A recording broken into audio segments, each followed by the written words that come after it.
The night air stabbed through my thin sweater as my mother shoved a suitcase into my arms. My newborn son whimpered against my chest, wrapped in the only blanket I had grabbed before they pushed us out. "You chose to ruin your life," my mother said, her voice sharp enough to slice me open. "Don't expect us to clean up your mess." My father stood behind her in the doorway, his face stone cold. "If you wanted a place in this family, you shouldn't have gotten pregnant." Then the deadbolt clicked. I stood there on the porch of my childhood home, the house where I had grown up, where I had celebrated birthdays and holidays, where I had believed I was loved. But that door was now locked against me forever. My baby made a soft sound and I pulled him closer. The February wind cut through us both. My car was parked at the curb with everything I owned stuffed into 2 suitcases. I looked back at the house one more time. My father's silhouette was still visible through the frosted glass, stiff and unmovable. My mother had already disappeared inside, probably returning to her pristine living room to pretend this night never happened. Heat surged up my throat, fury swallowing fear. My baby wasn't a mistake. They were. I buckled my tiny son into his car seat with shaking hands. He was only 3 days old, still so small and fragile. His fingers curled around mine, trusting me completely even though I felt like I was falling apart. "Mommy's here," I whispered even as tears blurred my vision. "I promise I'll take care of you." I drove away from the only home I had ever known, watching it disappear in my rearview mirror. The house looked warm and inviting from the outside, with its perfectly manicured lawn and expensive cars in the driveway. No one would ever guess what kind of people lived inside. My phone was silent. No apologetic text. No call saying they had made a mistake. Nothing. I had nowhere to go. My college roommate had offered her couch temporarily, but she lived 2 hours away. The gas tank was nearly empty, and I had exactly $47 in my bank account. But as I drove through the dark streets, something hardened inside me. I would survive this. I would build a life for my son. And someday somehow my parents would regret what they had done tonight. I didn't know it then, but I was already carrying the seeds of their future humiliation. A secret they knew nothing about. My name is Kayla Reynolds. I'm 23 years old and tonight I became a single mother and a daughter with no parents. 6 months ago I had been someone completely different. I was the golden child, the daughter my parents paraded through church events and family gatherings. I was supposed to go to law school, marry someone from a good family, and make them proud. I had done everything right for so long. I graduated with honors. I worked part-time jobs to help pay for school. I dated the appropriate boys they approved of, polite, ambitious, from families they respected. But then I fell in love with someone they didn't approve of. Someone who worked with his hands instead of sitting in an office. Someone who made me laugh instead of making impressive small talk at dinner parties. When I got pregnant, he disappeared so fast I thought I had hallucinated him. He blocked my number, moved out of his apartment, and vanished from my life completely. I thought my parents would help me. I thought family meant something. I was wrong. Tonight they had made their position clear. Their reputation mattered more than their daughter. Their standing in the community was more important than their grandson. They had thrown us away like garbage. But they had no idea what they had just done. I pulled into a gas station parking lot and sat in the darkness, engine running to keep us warm. My son slept peacefully in his car seat, completely unaware that his life had just been turned upside down. I called my college friend Brianna. She answered on the second ring, her voice groggy. "Kayla? It's almost midnight. Is everything okay?" "They kicked me out," I said, my voice breaking. "Can I still come stay with you?" "Oh my God. Yes. Of course. Come now. I'll wait up." That 2-hour drive felt like the longest journey of my life. I kept checking the rearview mirror to make sure my son was still breathing, still safe. Every mile took me further from the life I had known and closer to something unknown and terrifying. But somewhere in that darkness I made myself a promise. I would never let anyone make me feel worthless again. I would build a life so strong, so successful that no one could tear it down. My parents had cut me off completely, believing I had nothing and no one. They were wrong on both counts. I had my son. And I had something else. Something they knew absolutely nothing about. A legacy from the only person who had ever truly loved me. 6 months earlier I had been living a completely different life. I was in my final year of college, planning to take the LSAT, dreaming of becoming a lawyer like my father. My parents were proud of me then. They introduced me to their friends as our brilliant daughter and showed off my academic awards like trophies. Everything I did was designed to make them happy, to earn their approval. I dated a man named Carter, someone they had practically chosen for me. He was studying business, came from a wealthy family, and knew exactly how to charm my parents at dinner. He was perfect on paper. But he was also cold, calculating, and treated me like an accessory to his future rather than a person he actually loved. When I met someone different, someone real, everything changed. His name was Alex, and he worked construction while trying to start his own contracting business. He had rough hands and big dreams, and he made me feel like I mattered for who I was rather than what I could become. My parents hated him immediately. "He's not our kind of people," my mother said. "You're throwing away your future for some blue-collar nobody." I dated him anyway. For the first time in my life, I chose what I wanted instead of what they wanted. That choice would cost me everything. Or so I thought. When I saw those 2 pink lines on the pregnancy test, my whole world tilted. I was terrified but also strangely hopeful. Alex and I had talked about the future. He had said he wanted to build a life with me. I called him from the bathroom of my apartment, my hands shaking. "Alex, I need to talk to you. Can you come over?" When he arrived, I showed him the test. I watched his face carefully, looking for any sign of how he felt. For a moment he just stared at it. Then he said, "Are you sure it's mine?" The question hit me like a slap. "What? Of course it's yours. Who else would?" "I don't know, Kayla. You come from money. Maybe you're trying to trap me or something." "Trap you?" I couldn't believe what I was hearing. "We've been together for 8 months. I love you." He stood up, already backing toward the door. "I can't do this. I'm not ready to be a father. I'm barely keeping my business afloat. Alex, please." But he was already leaving. Within 2 days he had blocked my number and moved out of his apartment. I never saw him again. I had lost the man I loved, and I was about to lose everything else too. Telling my parents was the hardest thing I had ever done. I drove to their house on a Sunday afternoon, my stomach churning with anxiety. My mother opened the door with her usual polished smile. "Kayla, darling. We weren't expecting you. I need to talk to you and Dad. It's important."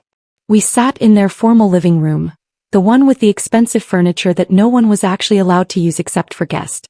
My father sat in his leather chair, already looking annoyed that I had interrupted his Sunday. "I'm pregnant," I said, the words tumbling out before I lost my courage. The silence that followed was deafening. My mother's face went pale, then red. My father's expression turned to stone. "Please tell me you're joking," my mother said. "I'm not. I'm 12 weeks along." "Where's the father?" my father demanded. "He left. He doesn't want anything to do with us." My mother stood abruptly. "This is unacceptable. Do you understand what you've done? What this will do to our reputation? What people will say?" "Mom, I need help. I need support." "You need to keep quiet," my father interrupted. "We'll figure out how to handle this discreetly." Handle this? As if my baby was a problem to be managed rather than a life to be celebrated. Over the following months, my parents made their position increasingly clear. I was an embarrassment, a scandal waiting to happen. When my cousin announced her pregnancy, she was married to a doctor. My parents threw her an elaborate baby shower. Pink balloons, expensive gifts, a 3-tier cake shaped like a bassinet. I wasn't invited. My mother called me the day before. "We thought it would be best if you weren't there. You understand, don't you? People will ask questions." "About what?" I asked, even though I knew. "About your situation. It's better if we just say you're ill." My situation. That's what they called my pregnancy. A situation. A problem. A shame. I spent that day alone in my apartment watching my cousin's baby shower unfold on social media. All my aunts and uncles were there, smiling and celebrating. The family that couldn't be bothered to acknowledge my pregnancy was showering my cousin with love and gifts. The hypocrisy tasted like poison. But I swallowed it and kept going. What choice did I have? I focused on preparing for my son's arrival. I bought second-hand baby clothes and borrowed a crib from a friend. Every penny counted, and I was doing it alone. When my son was born on a freezing February night, I labored for 18 hours with only a nurse holding my hand. No family. No partner. Just me and the overwhelming pain that eventually brought my beautiful boy into the world. I named him Oliver. Oliver James Reynolds. He had dark hair and tiny perfect fingers, and when they placed him on my chest I fell in love so completely that nothing else mattered. I sent a text to my parents with a photo. Your grandson was born today. Oliver James. 7 pounds 3 ounces. We're both healthy. I waited for a response. An hour passed. Then 6. Nothing. No flowers arrived at the hospital. No card. No phone call. Not even a brief text acknowledging that their grandson existed. The nurse who had stayed with me through labor noticed. Still no word from your family? I shook my head, tears streaming down my face. Then they're missing out, she said firmly. That baby is perfect and you're going to be an amazing mother. Remember that. Her kindness meant everything. But it didn't fill the hole my parents had carved into my heart. 3 days later, when I showed up at their door begging for temporary shelter while I recovered, they gave their final answer. They opened the door only to kick me out of it forever. 10. Brianna's studio apartment was tiny, but it felt like a palace compared to sleeping in my car. She cleared out her closet to make room for Oliver's bassinet and gave me her bed while she slept on the couch. Stay as long as you need, she said, bouncing Oliver gently. We'll figure this out. But I knew I couldn't impose on her forever. I needed a job, income, a real plan. I was a college graduate with no savings, no family support, and a newborn who needed everything. I started applying for jobs frantically, anything I could do remotely or during hours when Brianna could watch Oliver. Most places weren't interested in hiring someone who had just given birth and would need flexible hours. Finally, a restaurant hired me for the overnight shift. 10 p.m. to 6 a.m., waiting tables at a 24-hour diner. The pay was terrible, but the tips were decent, and the timing meant I could be home during the day with Oliver. I pumped breast milk in the restaurant bathroom during breaks, storing it in a cooler I kept in my car. I was exhausted beyond comprehension, running on coffee and sheer willpower. But every night when I came home and saw Oliver sleeping peacefully, I knew it was worth it. He would never doubt that he was loved. He would never feel the rejection I had felt. One of the other servers at the restaurant became my unlikely ally. His name was Harold, a retired teacher in his 60s who worked overnight shifts because he couldn't sleep anyway and liked having something to do. He noticed me pumping milk in the bathroom one night and asked if I had a baby at home. When I explained my situation, the basics at least, his eyes filled with compassion. My daughter had her first baby at your age, he said. Her husband left her too. It's hard, but you're tougher than you think. Harold became like a grandfather to Oliver. On my nights off, he would come over to Brianna's apartment and watch the baby so I could sleep. He taught me about budgeting, about finding resources for single mothers, about not being ashamed to ask for help. You're doing something brave, he told me one evening as we sat on Brianna's small balcony. Raising a child alone is the hardest job in the world. But you're doing it. One night, Harold said something that changed everything. We were talking about family and I had mentioned that my parents had cut me off completely. What about your grandparents? He asked. Are they still around? My grandfather died 2 years ago, I said. He was the only one who really loved me. My grandmother died when I was young. Harold nodded slowly. Did your grandfather leave you anything? Any inheritance? I don't know. My parents handled everything. You should check, Harold said carefully. Sometimes people leave things specifically for their grandchildren. Things that parents can't touch. Harold's words haunted me. My grandfather had been different from my parents. Warmer, kinder, more accepting. He had been a self-made millionaire who built his wealth through smart investments and hard work, but he never acted superior or judgmental. I remembered how he used to tell me stories when I was little, how he always made time for me even when my parents were too busy. He had been disappointed when he got sick, knowing he wouldn't see me graduate college or get married or have children. But what if he had planned for that? What if he had set something aside? I found the business card for his estate attorney buried in my old documents. It took me 3 tries to work up the courage to call. This is the office of Wilson and Associates, a receptionist answered. Hi, I'm calling about my grandfather's estate. His name was James Reynolds. He passed away 2 years ago. One moment, please. I was transferred to an attorney named Mr. Wilson himself. When I explained who I was, his voice warmed immediately. Ms. Reynolds. I've been hoping you would call. Your grandfather left very specific instructions regarding your inheritance. My heart started pounding. He did. Yes. Can you come to my office? There are documents you need to see. And you'll need to bring your son's birth certificate. My son? How did you? Your grandfather was very thorough in his planning. Please come as soon as you can. Mr. Wilson's office was in a tall building downtown, the kind of place that screamed expensive legal services. I felt out of place in my worn jeans and second-hand coat, carrying Oliver in a baby carrier I had gotten from a charity organization. But Mr. Wilson greeted me warmly, shaking my hand and cooing over Oliver. He looks just like James did as a baby. Same dark hair and serious expression. He led me to a conference room and spread documents across the table. Your grandfather established a trust fund specifically for any children you might have. He set it up 5 years before he passed away. I stared at the papers in disbelief. A trust fund. Yes. He was very clear about the terms. The trust would activate automatically upon the birth of your first child, but the funds wouldn't be accessible until that child's 5th birthday. How much? I whispered. Mr. Wilson looked at me carefully. $7 million. The room spun. I gripped the edge of the table. 7 million? Your grandfather made very smart investments. He wanted to ensure that any grandchildren would be taken care of, regardless of what their parents might face. He specifically structured it so that your parents couldn't access or control the funds. My parents know about this? No. James was very clear that he didn't trust them with this information. He thought they might try to control you through the money or claim it for themselves. So he arranged for me to contact you directly when you had a child. I looked down at Oliver, sleeping peacefully against my chest. My grandfather had protected him before he was even born. He had known, somehow he had known, that I might need this. What do I do until then? I asked. Until Oliver turns 5? Survive, Mr. Wilson said gently. Build your life. And know that when the time comes, you'll never have to worry about money again. Knowing about the trust fund changed everything and nothing.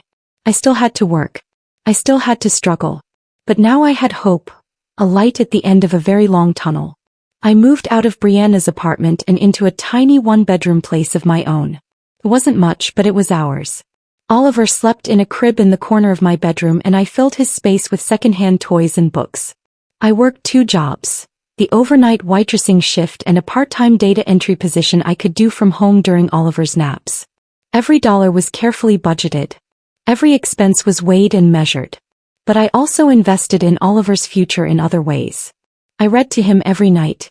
I took him to free library story times. I made sure he had structure and routine and, most importantly, love. Harold remained a constant presence in our lives, becoming the grandfather Oliver would never know. He taught me about parenting, about patience, about finding joy in small moments. You're doing better than you think, Harold would say whenever I felt overwhelmed. That boy is happy and healthy. That's what matters. My parents never reached out. Not once. They had made their decision and apparently they were comfortable with it. Fine. I didn't need them. I had built something stronger than their conditional love. The years passed faster than I expected. Oliver grew from a tiny newborn into a curious toddler, then into a bright, energetic little boy. He asked questions about everything, loved dinosaurs and space, and had inherited my grandfather's serious expression. I finished my degree through online classes, studying during Oliver's naps and after he went to bed. I wasn't going to law school anymore, but I found work as a paralegal at a small firm that valued flexibility and gave me room to grow. We lived simply, but we were happy. Oliver never felt deprived because he didn't know any different. Birthday parties were small but joyful. Christmas presents were few but chosen with care. Our apartment was modest but filled with laughter. Harold remained part of our lives, celebrating milestones with us. When Oliver turned 4, Harold brought him a dinosaur cake and tears in his eyes. Your grandfather would be so proud of you, he told me. You've built a good life for this boy. I kept the trust fund secret from everyone except Harold and Brianna. No one else needed to know. It was Oliver's future, protected and waiting. My parents had no idea what they had missed. They had rejected their daughter and grandson over pride and reputation. They had no idea that the baby they called a mistake was actually a millionaire in waiting. The irony was delicious. As Oliver's 5th birthday approached, I felt a mixture of relief and anxiety. Soon we would have financial security. But financial security brought its own complications. I met with Mr. Wilson again to discuss the transition. The trust will activate automatically on Oliver's birthday. You'll have full access as his guardian, but the funds are legally his. What do I tell people? I asked. What do I tell Oliver? Tell him the truth, that his great-grandfather loved him and wanted to take care of him. As for everyone else, that's your decision. I decided to wait, to see how things unfolded, to move carefully rather than announcing the windfall to the world. Oliver's 5th birthday was on a Saturday. We celebrated with Harold and Brianna at a small pizza party in our apartment. Oliver blew out his candles and made a wish, his face glowing with pure childhood joy. That evening, after everyone left and Oliver was asleep, my phone rang. The number was unlisted, but somehow I knew who it was before I answered. Kayla. My mother's voice. I hadn't heard it in 5 years. Yes. Sweetheart, it's Mom. Your father and we've been thinking about you. We'd love to see you. And meet our grandson. I closed my eyes. So it begins. How did you get my number? I asked, keeping my voice neutral. We have our ways, my mother said with a light laugh, as if the past 5 years hadn't happened. Kayla, we know we made mistakes. We were hurt and angry and we didn't handle your situation well. But family is family and we'd like to reconnect. After 5 years. Yes, well, we needed time to process. But we're ready now. We want to be part of Oliver's life. He deserves to know his grandparents. The audacity was breathtaking. They had thrown us out, ignored us for years, and now they wanted back in because... Why? What had changed? Then I realized. The trust fund had activated. Somehow they had found out. How did you know about Oliver's birthday? I asked. Pause. A friend mentioned seeing you at the grocery store with a child. We asked around and found out his age. Twice. They knew about the money. They had to. I'll think about it, I said. We'd love to have you both over for dinner this weekend. We have so much to catch up on. I'll think about it, I repeated. I need to go. Oliver's calling. He wasn't, but I hung up anyway. My hands were shaking with rage. They thought they could just waltz back into our lives. They thought I would forget what they did. The rejection, the cruelty, the 5 years of silence. But I forced myself to think strategically. If they wanted to play games, I could play too. And I would win. My father called the next day, then again 2 days later. Text messages started arriving. Photos of their house, mentions of fixing up the guest room for Oliver, questions about his favorite foods and activities. It was a performance. A carefully orchestrated campaign to win us back. Or rather, to win access to Oliver's money. Harold noticed my tension. Your parents, he asked one evening. They suddenly want to be grandparents, I said bitterly. After 5 years of nothing. They found out about the trust fund. They must have. I don't know how, but the timing is too perfect. Harold thought carefully. You could tell them to leave you alone. Get a restraining order if necessary. Or, I said slowly, I could let them think they're winning. Let them show their true colors. And then make sure everyone sees exactly who they are. Harold smiled. Your grandfather would approve of that plan. Over the next few weeks I played along. I agreed to dinner at their house. I brought Oliver to meet them, watching as they fawned over him with practiced grandparent enthusiasm. You look just like your mother did at your age, my mother cooed, hugging Oliver tightly. Oliver looked at me uncertainly. He didn't know these people and he could sense my discomfort. My father couldn't stop asking questions. So, the father never came back? No financial help at all? No, I said carefully. We've been on our own. Must be difficult. Managing everything alone. The expenses. We manage, I said. Every word was a shovel, digging their own grave deeper. I recorded every conversation on my phone, building a case they didn't know existed. My parents began inserting themselves into our lives with increasing aggression. They showed up at Oliver's kindergarten, introducing themselves to teachers as the proud grandparents. They started posting photos of Oliver on social media. Pictures they had taken without my permission, with captions about family reunions and making up for lost time. My mother called constantly with suggestions about Oliver's education, his activities, his future. We think he should attend St. Augustine's Preparatory. It's where all the best families send their children. Oliver is happy in public school, I said. But think of his opportunities, Kayla. We could help with tuition. We don't need your help. The frustration in her voice was barely concealed. They wanted control, access, involvement. They wanted to position themselves as the benevolent grandparents so they could claim a role in managing Oliver's trust fund. My father was more direct. One evening he pulled me aside during a family dinner they had insisted on hosting. Kayla, we need to discuss Oliver's financial future. I'm an attorney, your mother has experience with estate planning. We could help you set up proper management structures for his inheritance. So there was. They knew about the money. What inheritance? I asked innocently. He looked flustered. I just mean, any funds he might receive. College savings, that sort of thing. We have it handled, I said. His jaw tightened. He didn't like being shut out. I invited my parents to Oliver's kindergarten graduation ceremony. It was a small event at the local elementary school, but my parents treated it like a debutante ball. My mother wore an expensive dress and diamond jewelry. My father brought his professional camera. They positioned themselves prominently, making sure everyone knew they were Oliver's grandparents. During the reception I watched them work the room.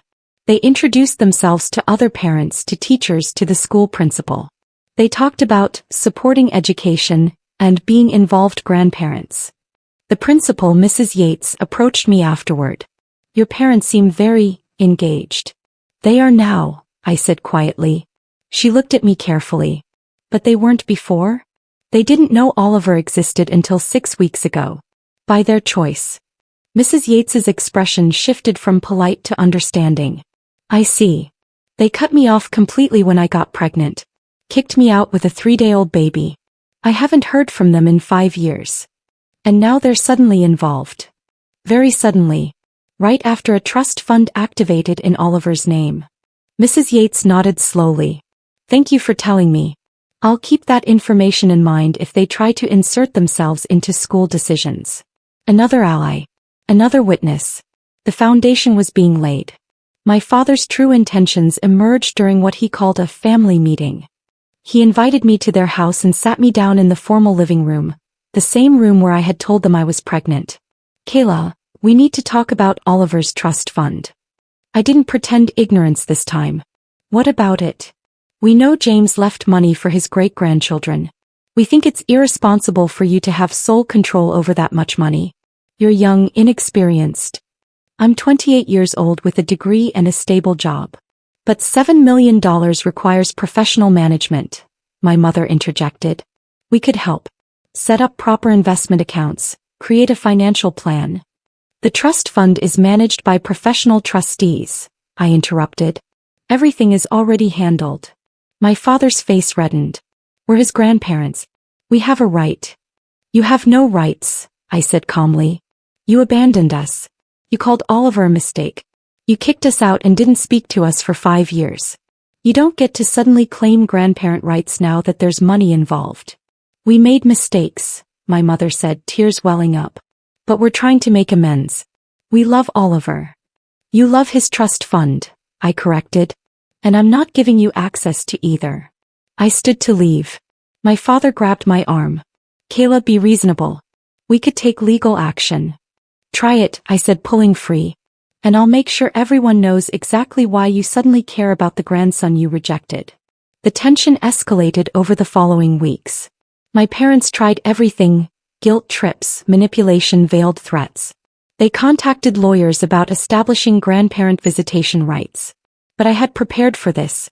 Mr. Wilson helped me file documentation showing the complete absence of relationship for Oliver's first 5 years.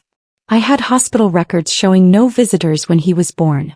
I had photographs documenting our lives without them. I had witness statements from Harold, Brianna, and others who had helped us when my parents refused.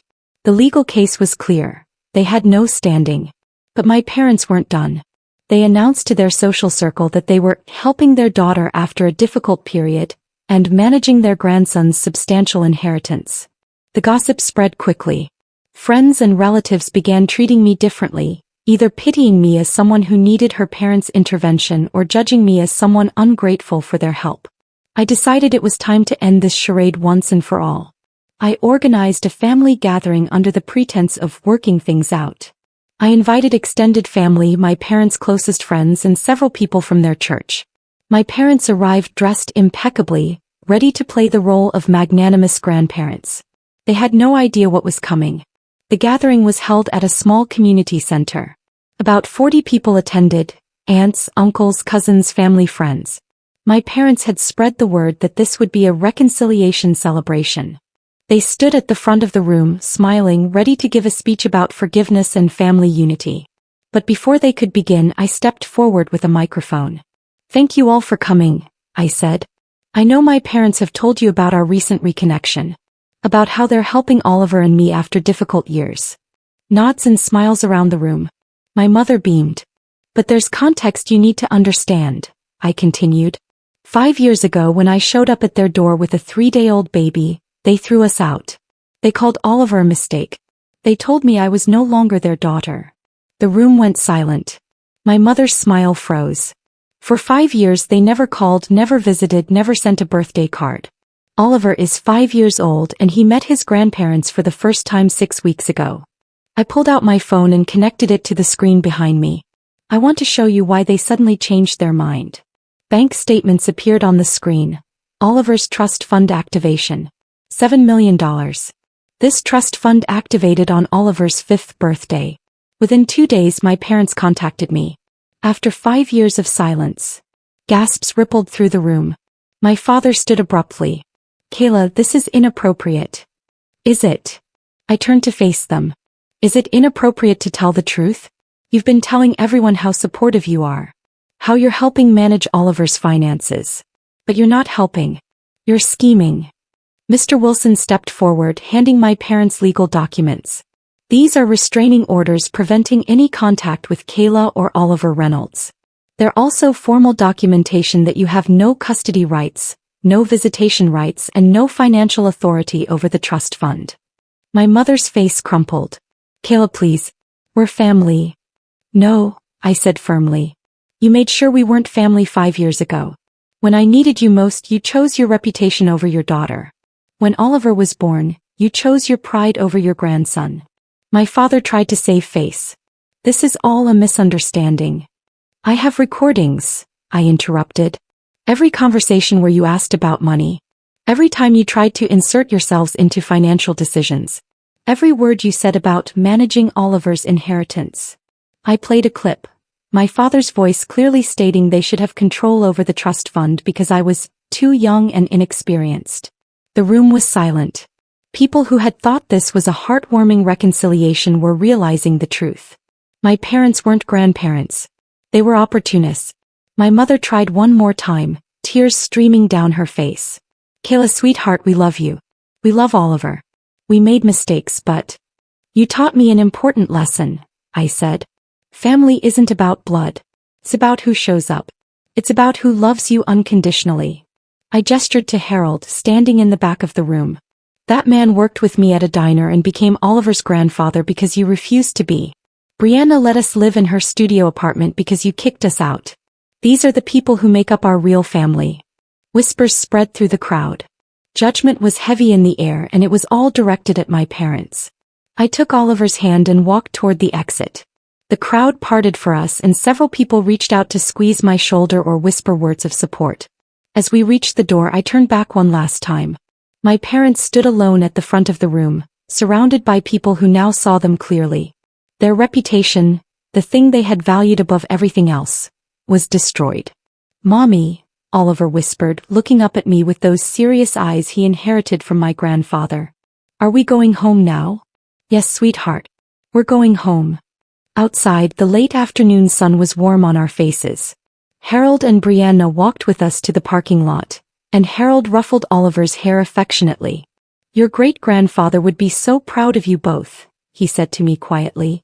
"You didn't just survive, you thrived. And you did it with grace." As I buckled Oliver into his car seat, I thought about how far we had come. 5 years ago, I had been standing on a porch in the freezing cold, clutching a newborn and feeling like my world had ended. But it hadn't ended. It had just begun. I had built a life based on love.